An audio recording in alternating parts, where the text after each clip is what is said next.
भन्नुपर्दाखेरि यो निमको चाहिँ धेरै प्रकारको दबाई हुन्छ। हजुर। अनि जुन प्रकारको दबाई चाहिँ कतिपय कुराहरू स्वास्थ्य राख्न शरीर स्वस्थ बनाउनको निम्ति तपाईँ हामीलाई चाहिने एउटा सक्रिय एउटा वृक्षको रूपमा नि यसलाई लिन सकिन्छ।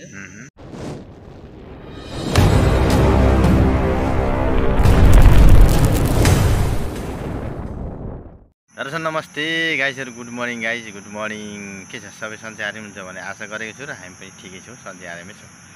आज हामी एउटा सानो भिडियो बनाएर गइराखेका छौँ। हामी एकजना मेरो यहाँ सहयोगी मित्र गाइज हुनुहुन्छ होइन।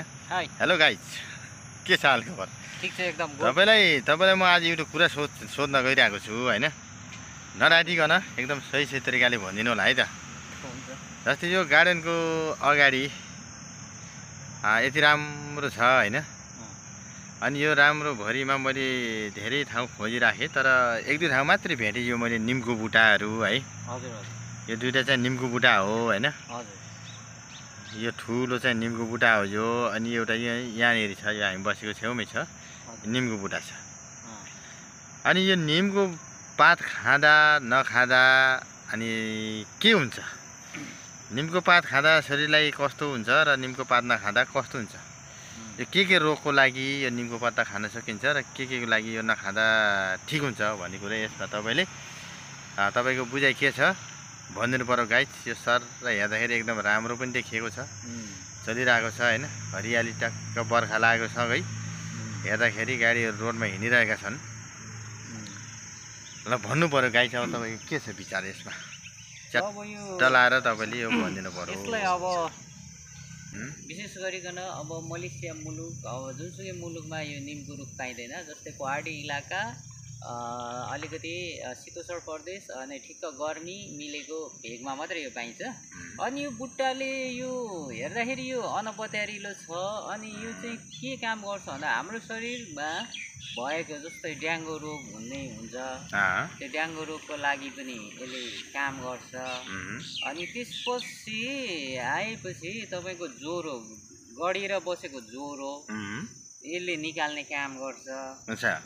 अनि त्यस पछाडि शरीरलाई एकदम स्वस्थ राख्नको लागि यसलाई चाहिँ आफू स्वस्थ छ र शरीरलाई अझ म स्वस्थ बनाउँछु। अनि प्रेसर लो छ, प्रेसर हाई छ, एकदम सरी है, प्रेसर हाई छ। प्रेसर हाईको लागि पनि यसले के काम गर्छ भने प्रेसर लो बनाउने काम गर्छ। अच्छा, यसले चाहिँ दुई तिनवटा कुरा मध्ये धेरैवटा काम गर्छ। अनि अहिले चाहिँ यो दुई तिनवटा कुरालाई तपाईँहरूले मध्यनजर गरेर राख्नुहोस्, ख्याल गर्नुहोस्, खानुहोस्, स्वास्थ्य बनाउनुहोस्। त्यस्तो भइपरिआएमा अनि यसलाई प्रयोग गरेर हेर्नुहोस्, तपाईँको स्वास्थ्य एकदम बिल्कुल ठिक भएर आउनेछ। यो मैले पनि त्यस्तै, यो मेरो के बढी यो यिनीहरू दुख्ने गर्थ्यो होइन। त्यसो मैले लगातार 1 महिना खाइदिएको, जिउ पुरै भारी हुने, दुख्ने गर्थ्यो। अनि ज्वरो आएको छ नि गर्ने, कस्तो अब अलिकति शरीर चाहिँ अस्वस्थ के फिलिङ हुने गर्थ्यो। अनि त्यो फिलिङ हुँदाखेरि मैले पनि लगभग तपाईँको 1 महिना रेगुलर खाएँ। खाएपछि तपाईँको योहरू दुख्नेहरू अनि एकदम शरीरहरू हल्का पनि भयो। तर मलाई चाहिँ यो माथि अलिकति विश्वास पनि लाग्यो। शरीरहरूमा दबेको ज्वरोहरू यस्ताहरू, अब जिउ दुखेको एकदम ठिक गर्ने भन्ने कुरो पनि देखियो, अनुभव गरियो होइन। तर प्रायः जसो साथीहरूले के भन्नुहुन्छ भने निमको पत्ता खाना हुँदैन, यसले उल्टो रोग बनाउँछ, उल्टो रोगहरू पैदा गर्छ यसले। जस्तै भनौँ अब धेरै खायो भने गर्दै हुनुहुन्छ साथीहरूले।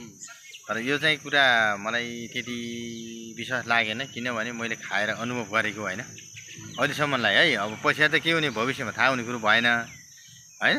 तर अहिलेको लागि म जस ठिकठाकै छु भन्नुपर्छ। र मैले यसलाई खाएँ, 1 महिना जति खाएँ र फेरि पनि खानुपर्ने अवस्था जस्तो कन्डिसन आइसकेको छ। फेरि पनि त्यस्तै अब खानु पर्ला। तर मैले फेरि 2 तरिका गरेर खाएँ नि त यसलाई। एउटा तरिका कस्तो गरेर खाएँ भन्नुहुन्छ भने पहिला तपाईँको पातहरू टिपेर लग्यो, अनि त्यहाँ त्यो पातलाई बोइल गर्यो, अनि बोइल गरेर खाने गरेँ। अनि त्यसले पनि अलिकति, तर त्यो अलिकति बढी तितो पनि रहेछ। अनि अर्को आइडिया फेरि मैले के गरेँ भने यो पातहरू टिप्ने, लगाउने, धुने, त्यसपछि मिक्सरमा पिस्ने काँचै। त्यसपछि त्यसलाई त्यो छान्यो, छानिसकेपछि सट्ट खाली पेटमा खाइदियो।